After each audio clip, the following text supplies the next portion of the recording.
Mesdames et messieurs, bonjour. Comme vous remarquez, j'ai pris l'initiative de rencontrer ces experts du monde des affaires afin de parler économie en français facile et de temps en temps en lingala facile. Dans cette émission intitulée Jean Gouba l'invite. Et aujourd'hui, nous recevons pour vous Madame Espérance Belao, avec qui nous allons parler de production agricole en cette période d'après Covid-19. Madame Espérance Belao, bonjour. Bonjour. J'aimerais que vous vous présentiez un peu à nos médias spectateurs pour qu'ils vous connaissent. Merci beaucoup pour cette invitation. Je suis Madame Espérance Belao Lila. Je suis actrice dans le monde agricole, ça fait plus de 10 ans. Je suis ADG de notre groupe. Nous avons 3 branches.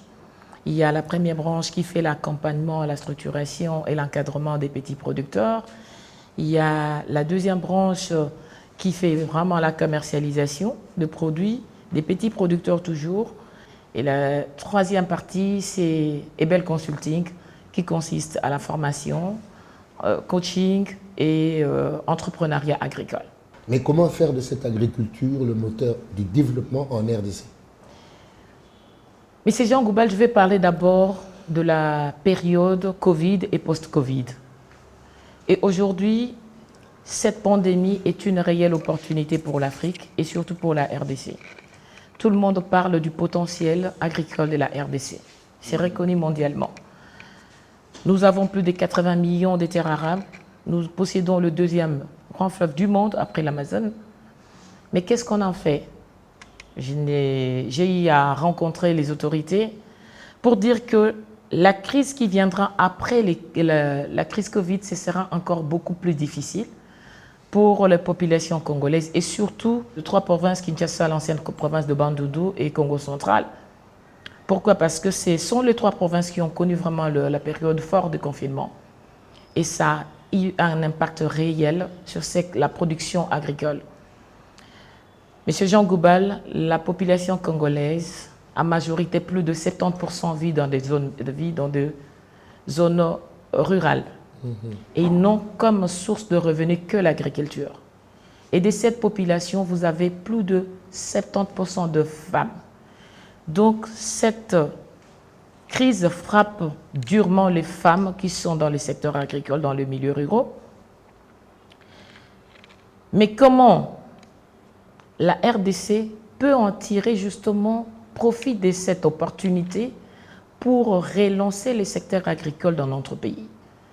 La RDC ne peut le faire que si les autorités congolaises prennent la mesure de l'ampleur de la crise, parce qu'aujourd'hui, les importations de produits agroalimentaires ont sensiblement diminué. Pourquoi? Cette crise, elle est mondiale. Tous les pays ont bloqué d'abord la production agricole pour assurer leur propre sécurité alimentaire. Du coup, nous qui sommes dépendants des importations, nous avons vu les importations de produits agro-agricoles sensiblement réduits. Donc le gouvernement, l'État congolais devait prendre connaissance de cela et pousser la production agricole en RDC. Dites-moi, madame, pourquoi les produits de première nécessité, les prix ne font qu'augmenter? C'est pourquoi? Papa, likambo wana ba mama bazotu na biso ebele. Na koloba ngo na lingala po bayoka. Eza te que prix ndezo mata po na elongi ya komata. Na likambo ya Covid oyo tomonaki nana lesaka ville ya Kinshasa. Aliment nini eza important, eza manioc. Manioc. Aliment nini eza important, masangu. Mais eza ko ya sumingi te. Ba paysan baloni, bazana bamboka biloko bakokai ko memasu na Kinshasa te. Pour paysan tangu ya loni, elle arrive au niveau de marché à tekisi à sombi otobengi ba intrant agricole, ba semence, ba Congo azongi pour que suko produire. Mais c'est avéré que à un moment donné, paysan akokai ki koya suna ba production na to retourna ngolo bananga lobiki balobaki que biloko akolia est circulé. Mais les petits producteurs, ils ont tellement vu avec les transporteurs, quand ils confient leurs marchandises, ils n'ont plus, ils n'ont plus confiance. Il faut y avoir à côté pour asomba bilo qu'on a un besoin à zonga. Na beta qui penza sonner d'alarme. Tout le monde qui va conduire nango parce que ba paysan ba benga kibiso. Ba lobi bilo kwezo pola awa. Toko kokate koko mana Kinshasa. Poso to sali angote ba moi ekoya toko kokolona te. Papa balobaka l'offre ils ont pris hein ils ont rakaka na question to bengi l'offre et la demande. Soki rareté ezali et a passi omoni biloko comme mata. Siko tozomona biloko comme ya muke. Tozomona pe taux d'échange ozomona ndenge ezokende te. Paysan sombaki semence na ye tant taux dollar ezaki na 19. Aye côté ka mwanda mozaki na ngwa comme taux de dollar eza na 20. Papa a sala ki pamba te il faut y pas gagner. Tango ko matisa. Maman Alélie. Ah maman, na ko tangi taux de change. Taux de change pas côté makamia ko hein? Quoi influencer ma prix. Papa Goubal. Yo lobby ozaki na 10 dollars. Au somba peut-être palette ou bien etati à Thomson na 10 dollars. Lobo kende na coin taux d'échange comme il a 2010 dollars nous représentait 7 dollars. Au kokaso au somba.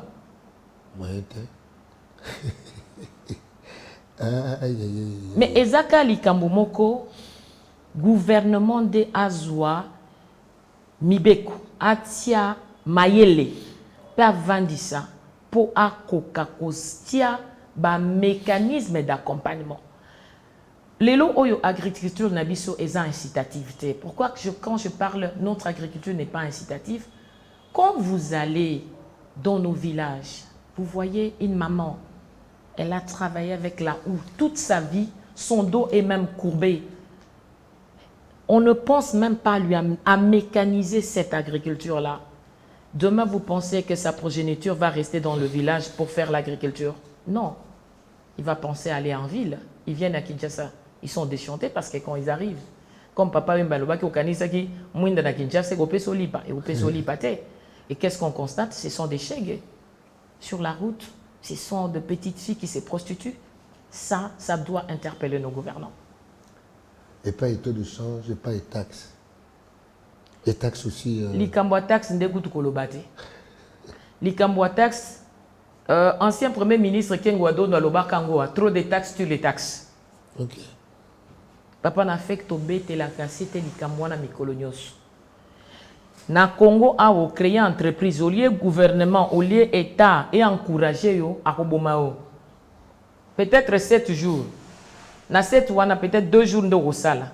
Les 5 wana service na service ba côté les marapo ba singaka o ya mission ya taxe o yo futa impôt o yo sala papa taxe ya mabete.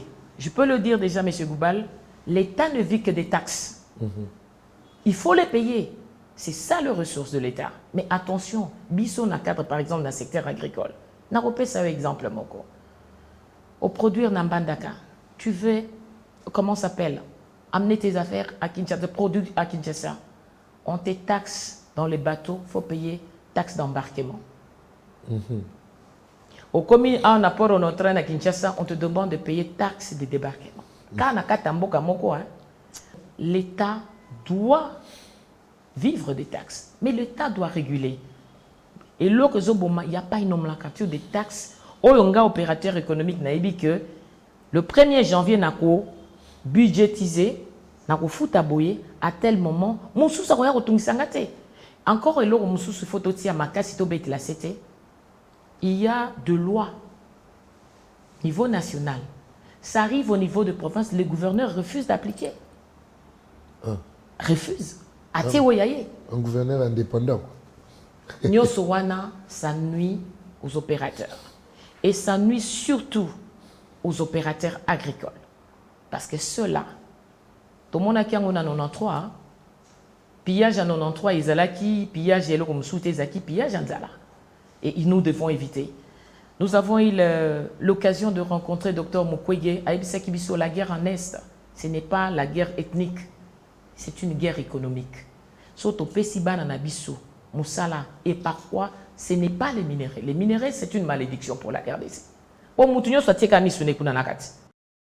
Je vais dire, comme notre chef d'État a l'habitude de le dire, que le sol prenne la revanche sur les sous-sols, que le minerai soit en second lieu parce que les secteurs qui peuvent créer une économie inclusive, c'est l'agriculture. J'ai retenu quelque chose de très bien, que celui qui va contrôler les minerais de la RDC va contrôler le monde. Ça, j'aime. Donc, il est possible que nous contrôlions le monde. Absolument. Ah, Kitoko, ouais. Absolument. Papa Jean Goubal n'a pas ce exemple.